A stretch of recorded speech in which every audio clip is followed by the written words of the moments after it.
আসসালামু আলাইকুম প্রিয় দর্শক, আপনাদের সকলকে আমন্ত্রণ জানাচ্ছি অন্য মঞ্চের আলাপচারিতায়।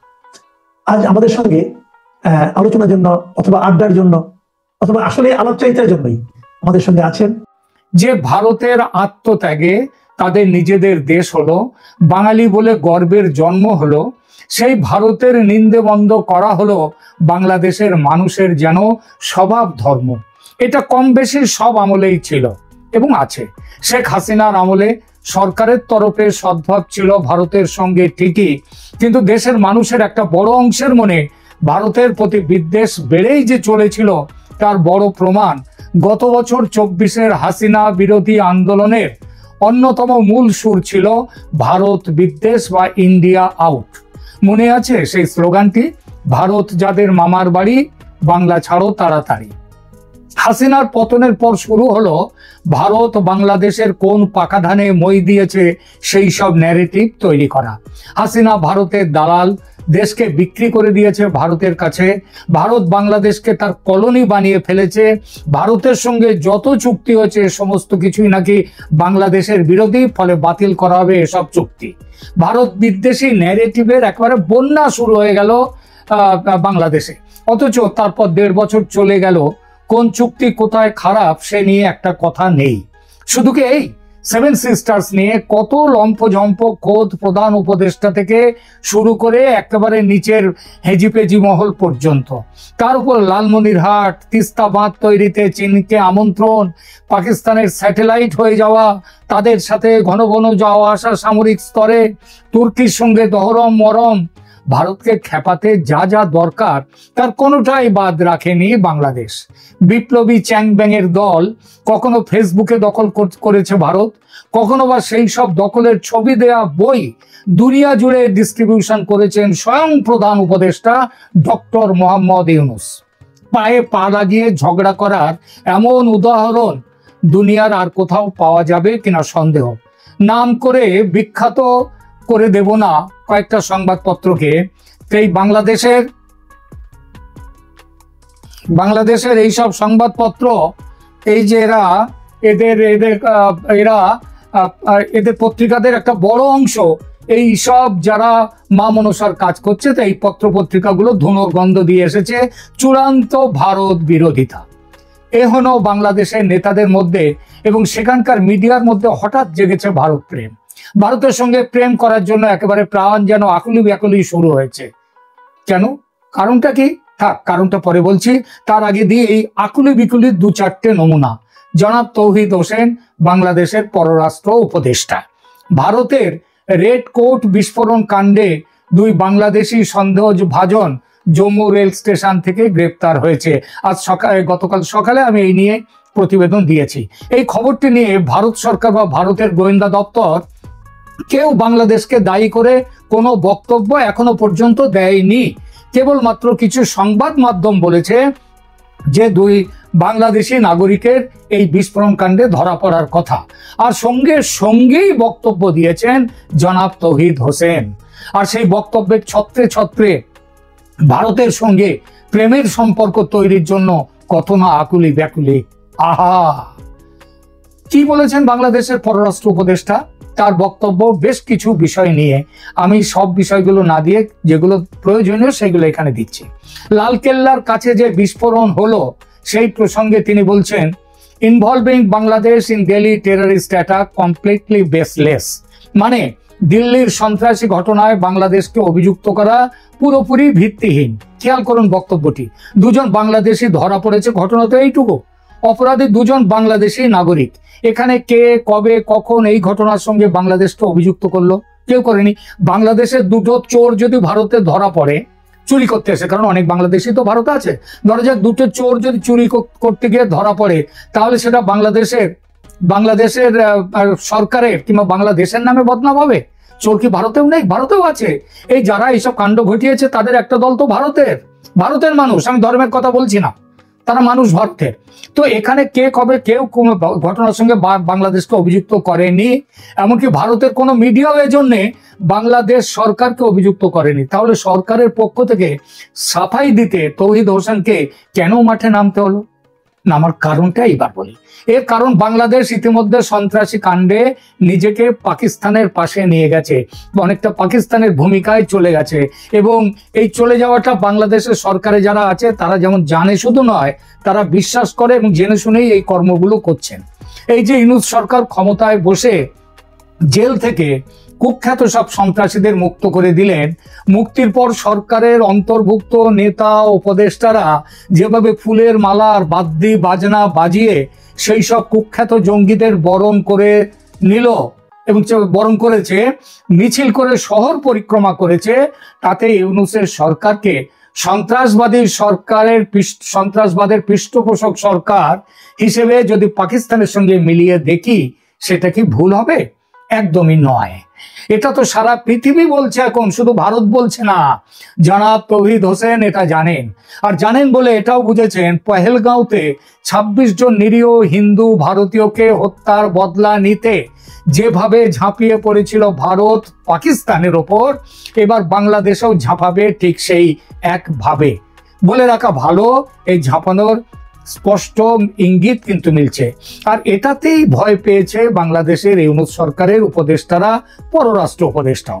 এতদিন ভারতের ভালো মানুষের সুযোগ নিয়ে ফেসবুকের সোশ্যাল মিডিয়াতে খুব চেঁচিয়েছেন ইউনূস এবং তার সাঙ্গপাঙ্গরা, গলার শিরা ফুলিয়ে যুদ্ধ করেছেন ভারতের সঙ্গে। আসল যুদ্ধ তো সোশ্যাল মিডিয়াতে হয় না গুরু, হয় গোলা বারুদে। আর সেটাই বাংলা সরকারকে যত ভাবিয়ে দিচ্ছে এবং কাঁপিয়ে দিচ্ছে। আর তার জন্যই আগ বাড়িয়ে মাঠে নেমে তৌহিদ হোসেনের সাফাই দেয়া বাংলাদেশ এই ঘটনায় জড়িত নয়। শুধু এটুকুতেই থামেননি তিনি, ভারত বিরোধী হুঙ্কার থেকে বেরিয়ে এসে হঠাৎই রাতারাতি মধুর সম্পর্ক ও পারস্পরিক শ্রদ্ধার গান গাইতে শুরু করেছেন। তিনি বলেছেন, বাংলাদেশ ভারতের সাথে ভালো কাজকর্মের সম্পর্ক চায় পারস্পরিক সম্মান ও শ্রদ্ধার ভিত্তিতে। কোথায় গেল ভারতীয় আধিপত্যবাদ নিয়ে, ভারতের দাদাগিরি নিয়ে সেই অভিযোগের বন্যা? সেসব কথাবার্তা যেন হঠাৎই উবে গেছে। এখন তিনি বলছেন ভারত সিদ্ধান্ত নিক কি ধরনের সম্পর্ক চায় বাংলাদেশের সাথে। মানে গত ১.৫ বছর ধরে যেসব কথাবার্তা দেশে বিদেশে, ইউরোপে, আমেরিকায়, চীনে, পাকিস্তান সমস্ত জায়গায় বলে এসেছে মোহাম্মদ ইউনূস এবং তার সরকার, যেভাবে 7 সিস্টার্স নিয়ে যুদ্ধ ঘোষণা করেছে, ভারত সব ভুলে গিয়ে প্রেম বিতরণ করবে, তাও এই তোমাদের সাথে? ভাবলেন কি করে? দেখুন জনাব তৌহিদ হোসেন এবং আপনার গুরু মোহাম্মদ ইউনূস এবং এই সরকারের সঙ্গী ও সমর্থক যেসব চ্যাং ব্যাংরা আছে, তাদের বলি, ভারতের ঘোষিত নীতি এখন হলো, ভারতের নাশকতা ও সন্ত্রাসী কাণ্ডে যদি কোনো দেশ যুক্ত থাকে, তবে সেই দেশ ভারতের বিরুদ্ধে যুদ্ধ ঘোষণা করেছে, এটা ধরে নেবে ভারত। সেই হিসেবে মে মাসে পাকিস্তানে হানা দিয়েছিল ভারত, ফলাফল সবাই জানে। একই অপরাধে বাংলাদেশ ছাড় পাবে সে তো হয় না। আর বাংলাদেশ যে ভারতের বিরুদ্ধে 10 নভেম্বরে এই দিল্লিতে যুদ্ধ ঘোষণা করেছে তা তো নয়। এই যুদ্ধ ঘোষণা হয়েছে গত বছর 8 আগস্ট থেকে। এটা নতুন করে ব্যাখ্যার দরকার পড়ে না। আচ্ছা, তৌহিদ হোসেন সাহেব এখানে তার পুরনো নিয়ম অনুযায়ী তিনি ভারতের পত্রপত্রিকা মিডিয়াকেও অনেক গাল দিয়েছেন, বলেছেন এরা বাংলাদেশের বিরুদ্ধে মিথ্যে কথা বলে, গুজব রটায়, ভারতের বা বাংলাদেশের বিরুদ্ধে কথা বলে। আপনার দেশে পত্রপত্রিকা করে না এসব কথাগুলো? আপনার দেশের পত্রপত্রিকাগুলোর দিকে আপনি নজর দেন না? এটা শুরু করেছিল কারা? এটা শুরু করেছেন তো আপনি। বাংলাদেশের পত্রপত্রিকা সরকারের মদতে ভারতের বিরুদ্ধে কথা বলে, গল্প সাজায়, গুজব তোলে। আর ভারতের পত্রপত্রিকা তাদের স্বাধীনতার জন্য সরকারের কথাই নয়, বাংলাদেশের সমালোচনা করে। দুটোর পার্থক্য বুঝবেন। আর ওই যে যার কথা বললেন যে যাদের দুজনকে ধরা পড়েছে তো বাংলাদেশ জড়িত নয়, আপনি কি করে বললেন বাংলাদেশ জড়িত নয়? আপনার ওখানে তো সমস্ত সন্ত্রাসবাদীদের চাষ হচ্ছে, তারা তো দেশটাকে ছেয়ে ধরে নিয়েছে। আপনি তো বললে পারতেন। সেটাই আপনার বলা উচিত ছিল যে এই সন্ত্রাসবাদীদের যে দুজন ধরা পড়েছে তাদের ব্যাপারে ভারত যা তদন্ত করবে আমরা তার সাথে সহযোগিতা করবো, এই কথাটাই তো আপনি বলতে পারতেন। আপনার বলা উচিত ছিল এই কথাটা। তা না করে আপনি সাফাই দিলেন বাংলাদেশ জড়িত নয়। তার মানেটা কি? মানেটা হচ্ছে ওই যে ঠাকুর ঘরে কেড়ে আমি তো কলা খাইনি। 11 তারিখে শুনে রাখুন, 11 তারিখে ভারতের প্রধানমন্ত্রী ভুটানে ঘোষণা করেছেন যারা এই বিস্ফোরণ ঘটিয়েছে তাদের কাউকে ছাড়া হবে না। ঘটনাটিকে কতটা গুরুত্ব দিচ্ছেন তিনি সেটা বোঝা যায় একদিনের ভুটান সফর শেষে দিল্লি ফিরে এয়ারপোর্ট থেকে তিনি সরাসরি গেছেন হাসপাতালে আহতদের দেখতে। তারপর বসেছেন নিরাপত্তা সম্পর্কিত ভারতের সর্বোচ্চ কমিটির বৈঠকে। এসব বার্তা খুব একটা স্বাভাবিক যে নয় সেটা বুঝতে রকেট সায়েন্স জানার দরকার পড়ে না। তবে এত সব বলার পরেও কেন জানি না আমি ব্যক্তিগতভাবে কোথাও যেন একটা খুব ছোট সোনালী রেখা দেখতে পাচ্ছি। একজন সিনিয়র অবসরপ্রাপ্ত সেনাকর্তার সঙ্গে দেখা হলো, তিনিও আমার সঙ্গে সহমত হলেন, মানে ওই সোনালী রেখার ব্যাপারে। কি সেই সোনালী রেখা?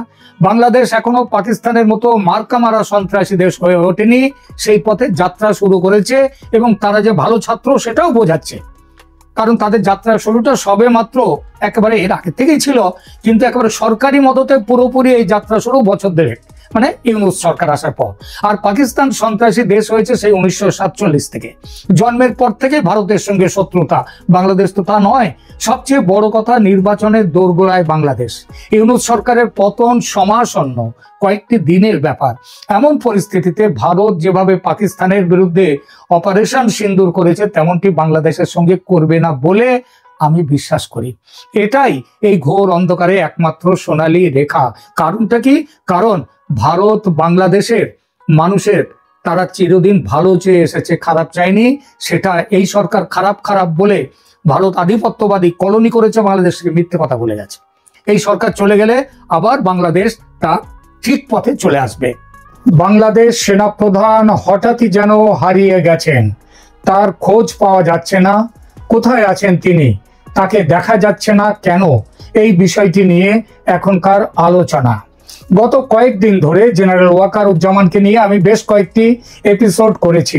সেখানে বলেছি যে বাংলাদেশকে ইউনূসের নেতৃত্বাধীন মৌলবাদী শক্তি, বিশেষ করে জামায়াত এনসিপি জোট এবং পাকিস্তান পন্থীদের কবল থেকে উদ্ধার করে গণতন্ত্রের পথে ফিরিয়ে আনা ও মুক্তিযুদ্ধের চেতনায় নিয়ে যাওয়ার ব্যাপারে ভারত বিশেষভাবে নির্ভর করছে জেনারেল ওয়াকারুজ্জামানের উপর। আমার কথা অনেকেই বিশ্বাস করেননি। তারা বলেছেন ওয়াকার বিশ্বাসঘাতক, তার উপর নির্ভর করলে ভারত খুব ভুল করবে। হাসিনার পতনের মূলে ওয়াকারুজ্জামান, এই ছিল তাদের কথা। এটা আমারও কথা ছিল। এসব কথার কোনোটাই পুরো মিথ্যে নয়, কিন্তু পরিস্থিতির পরিবর্তন মানুষকে বাধ্য করে পরিবর্তিত হতে। সেটাই হয়েছে জেনারেল জামানের ক্ষেত্রে। আমার সূত্র মারফত পাওয়া খবর যে মিথ্যে ছিল না, সেটা প্রমাণ হলো পাকিস্তানের দ্বিতীয় সর্বোচ্চ সেনা অফিসার ফিল্ড মার্শাল আসিম মুনিরের পরেই, যার স্থান সেই জয়েন্ট চিফস অফ স্টাফ কমিটির চেয়ারম্যান CJCSC, তিনি জেনারেল সাহির শামসাদ মির্জা, তার 4 দিনের সরকারি সফরে যেভাবে জেনারেল ওয়াকারুজ্জামান অদৃশ্য রয়ে গেলেন সেটা দেখলে বোঝা যায়। পাকিস্তানি জেনারেল বাংলাদেশে 4 দিনের সফরে আসেন 24শে অক্টোবর বৃহস্পতিবার রাতে। তার সফরসূচির বিস্তারিত বিবরণে দেখা যাচ্ছে 24শে অক্টোবর বৃহস্পতিবার এমিরেটস এয়ারলাইন্স ফ্লাইট EK584 তাতে করে তিনি ঢাকায় আসেন। সঙ্গে ছিলেন তার স্ত্রী সাজিয়া সাইদ, ব্রিগেডিয়ার মোহাম্মদ রশিদ খান, কমোডোর খান মোহাম্মদ আসিফ এবং 2 জন মেজর। তারা রাত্রি যাপন করেন ঢাকার রেডিসন ব্লু হোটেলে। জেনারেল জামান তাদেরকে যেমন রিসিভ করেননি, তেমনি হোটেলেও তাদের সাথে দেখা করেননি। 25শে অক্টোবর শুক্রবার পরদিন সকালে পাকিস্তান হাই কমিশনে একটি অনুষ্ঠান ছিল, সেখানেও নেই জেনারেল জামান। আবার ওই দিন সন্ধ্যা 6:45 থেকে যমুনা স্টেট গেস্ট হাউসে প্রধান উপদেষ্টা অধ্যাপক মোহাম্মদ ইউনূস এবং জাতীয় নিরাপত্তা উপদেষ্টা ডক্টর খলিলুর রহমানের সঙ্গে পাকিস্তানের জেনারেলের বৈঠক। আলোচনার অন্যতম বিষয় ছিল প্রতিরক্ষা সহযোগিতা, অর্থাৎ সেনার ব্যাপার, এবং সেই প্রতিরক্ষার সংযোগ এবং আঞ্চলিক নিরাপত্তা। ওয়াকারুজ্জামানও সেই বৈঠকে নেই। সেদিন রাতে পাকিস্তান হাই কমিশনার তার আয়োজনে ডিনার হয়েছিল। সেখানে অনেকেই নিমন্ত্রিত হয়ে গেছেন, অনেক উপদেষ্টাও গিয়েছেন, কিন্তু ওয়াকারুজ্জামান সেই বৈঠকে, সেই ডিনারে নেই। পরদিন 26 অক্টোবর শনিবার সকাল ঢাকার সেনাকুঞ্জে যৌথ সামরিক বাহিনীর গার্ড অফ অনার দেওয়া হয় পাকিস্তানি জেনারেলকে। ওয়াকারুজ্জামান গড় হাজির সেখানে, অথচ নিয়মটা কি, তিনি তার সঙ্গে থাকবেন, জেনারেল, পাকিস্তানি জেনারেলের সঙ্গে। ঢাকার সেনানিবাসে তার পরের অনুষ্ঠান ছিল শিখা অনির্বাণ। সেখানে আবার বাংলাদেশের মুক্তিযুদ্ধের শহীদদের স্মরণে নির্মিত যে চিরন্তন শিখা অনির্বাণ, সেখানে পুষ্পস্তবক দিলেন জেনারেল শামসাদ মির্জা। অথচ পাকিস্তান কিন্তু মুক্তিযুদ্ধের শহীদদের ওখানে, এর আগে যতজন পাকিস্তানের এসেছিলেন তারা কেউই সেখানে মুক্তিযুদ্ধের শহীদদের স্মরণে অনির্বাণ শিখায়, সেখানে কিন্তু তারা পুষ্পস্তবক দেননি। কিন্তু এবার দিলেন, কারণ বিশেষ রাজনীতির কথা ভেবে, এবং সেনা প্রধান সেখানেও নেই। সেদিনই বিকেল 4টে সশস্ত্র বাহিনী বিভাগে আর্ম ফোর্সেস ডিভিশনের principal staff officer lieutenant general SM. Kamrul হাসানের সঙ্গে 45 মিনিটের বৈঠক করেন পাকিস্তানি জেনারেল। কামরুল হাসানের মাথার উপরে কিন্তু সেনা প্রধান নেই। কামরুল হাসান হচ্ছেন ডাইরেক্ট প্রধানমন্ত্রীর আন্ডারে। কামরুল হাসান প্রধান উপদেষ্টার অধীনে। ওই দিন বিকাল এবং সন্ধ্যায় কি ছিল কাজ? বাংলাদেশ নৌবাহিনীর প্রধান অ্যাডমিরাল মোহাম্মদ নাজমুল হাসান এবং বিমান বাহিনীর প্রধান air chief marshal Hasan Mahmud খানের সঙ্গে আলাদাভাবে বৈঠক করেন পাকিস্তানের জেনারেল, এবং দীর্ঘ সময় ধরে তাদের আলোচনার বিষয় ছিল আঞ্চলিক ও বৈশ্বিক নিরাপত্তার পরিস্থিতি, দ্বিপাক্ষিক প্রতিরক্ষা সহযোগিতা আরো জোরদার করা, সামরিক এনগেজমেন্ট সম্প্রসারণ। এহেন বৈঠকেও সেনাপ্রধান নেই। আসুন 27 অক্টোবর রবিবার সারাদিন সেখানে কি করেছিলেন পাকিস্তানি জেনারেল? তিনি সিলেট সেনানিবাস সফর করেছেন, বিশেষ সফর করেছেন সিলেটের স্কুল অফ ইনফ্যান্ট্রি অ্যান্ড ট্যাকটিক্সে। ফ্যাকাল্টি ও ক্যাডেটদের সঙ্গে ইন্টারাকশন করেছেন তিনি। সেনাপ্রধান সেখানেও নেই ওয়াকারুজ্জামান। শেষ দিন 28 অক্টোবর সোমবার সকাল 11:30টায় ঢাকার আর্মি হেডকোয়ার্টারে বাংলাদেশ সেনাপ্রধান জেনারেল ওয়াকারুজ্জামানের সঙ্গে একটা বৈঠকের কথা বলা হলো। আলোচনার বিষয় প্রতিরক্ষা সম্পর্কের ইতিবাচক গতিপথ, সামরিক নেতৃত্বের বিভিন্ন স্তরে নিয়মিত বিনিময় অব্যাহত রাখা, প্রশিক্ষণ, যৌথ মহড়া এবং সন্ত্রাসবাদ মোকাবিলায় অভিজ্ঞতা ভাগাভাগি, তথ্য সন্ত্রাসবাদ প্রতিরোধে সহযোগিতা। সন্ত্রাসবাদ নিয়ে পাকিস্তান সেনাপ্রধান বাংলাদেশ সেনাপ্রধানের সাথে আলোচনায় বসবেন, কিন্তু সেনা সূত্রের খবর এই বৈঠক আদৌ হয়নি। সময়ের দিকে তাকানো যাক একবার। সেখানে তাকালে বোঝা যায় বৈঠক হওয়া সম্ভব ছিল না, কারণ বৈঠকের সময় রাখা ছিল সকাল 11:30টায়, আর এমিরেটস এয়ারলাইন্স ফ্লাইট EK587 দুবাইয়ের উদ্দেশ্যে সেই বিমান ছাড়ার কথা ছিল দুপুর 12:45। 11:30টার সময় মিটিং করবেন, সেখান থেকে যাবেন চলে হোটেলে, তারপর সেখান থেকে বেরিয়ে 12:45 ফ্লাইট ধরবেন। এগুলো কতটুকু এটা বাস্তবতা আছে সেটা আপনারাই একবার ভাবুন। 4 দিনের 96 ঘন্টার সময়ে 15 মিনিটের জন্য বৈঠক রাখা আসলে চোখে ধুলো দেওয়ার চেষ্টা। আর এখানেই সন্দেহ জাগে, কেন পাকিস্তানি জেনারেলকে এড়িয়ে গেলেন ওয়াকারুজ্জামান? এড়িয়ে গেলেন নাকি দেখা করার পরিস্থিতিতে ছিলেন না তিনি? কেন ছিলেন না? তাহলে কি তাকে বন্দি করা হয়েছে? তিনি কি গুম হয়েছেন? ইউনুসের আয়না ঘরে রয়েছেন তিনি? ভারতের টাইমস নাও, তারপর যেটা রয়েছে ইন্ডিয়া টুডে, আজতক বাংলা, আজতক, তারা খবর দিচ্ছে যে ইউনুসের আয়না ঘরেও তিনি থাকতে পারেন, অর্থাৎ তিনি গ্রেপ্তার হয়েছেন। নাকি এই সম্ভাবনাও আবার কিছু জায়গা থেকে আমার কানে এসছে যে তার সমর্থকদের নিয়ে তিনি পাল্টা লড়াইয়ের প্রস্তুতি নিচ্ছেন। এর যে কোনোটাই হতে পারে। আবার আমার দিল্লির একটি সূত্র জানাচ্ছে, জেনারেল ওয়াকারুজ্জামান যখন দেখলেন যে বাহিনীর মধ্যে জামাতি এবং পাকিস্তানপন্থীরা সংখ্যায় বেশি, তখন প্রাণ বাঁচাবার তাগিদে রংপুরের ঠাকুরগাঁও হয়ে তিনি ভারতে চলে এসেছেন। বলা বাহুল্য, ভারত ও বাংলাদেশের কোনো সরকার বা সেনাবাহিনীর পক্ষ থেকে কোনো আধিকারিক স্তরে কোনো বার্তা দেয়া হয়নি সেনাপ্রধান ওয়াকারুজ্জামানকে নিয়ে। তবে ঘটনা পরম্পরা দেখে স্পষ্টই বোঝা যায় বাংলাদেশ সেনাবাহিনীর মধ্যে সবকিছু ঠিকঠাক নেই।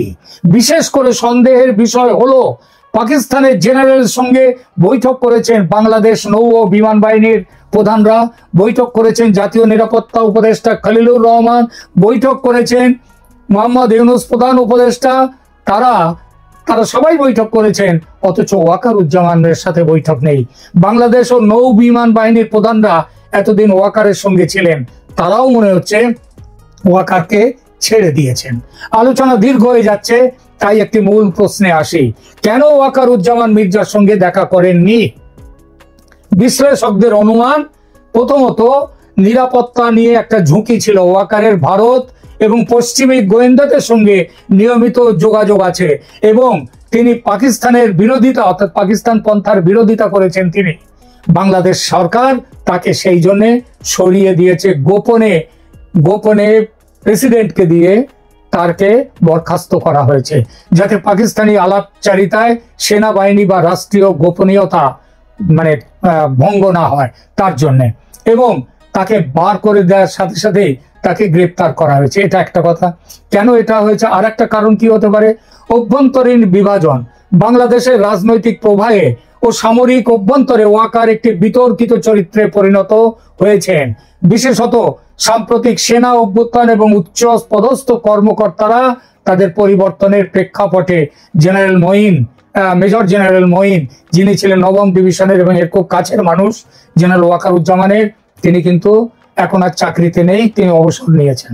তৃতীয়ত আন্তর্জাতিক চাপে বিদেশি এজেন্সির ভূমিকা।